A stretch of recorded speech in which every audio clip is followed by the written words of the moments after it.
Nahulikam ang suntukan ng dalawang tsoper sa Cotabato City.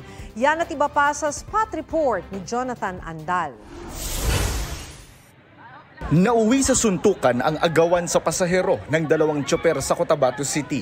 Iniimbestigahan na ito ng pulisya. Paalala ng mga otoridad, huwag pairali ng init ng ulo sa kalsada. Nagkasugat-sugat ang ulo at likuran ng lalaking 9 na taong gulang matapos pagpapaluin ng kanyang stepfather sa Quezon City. Ang pinanghampas sa kanya, 2 raketa ng badminton. Ayon sa mga pulis, nasa computer shop ang bata nang dumating ang lasing niyang stepfather.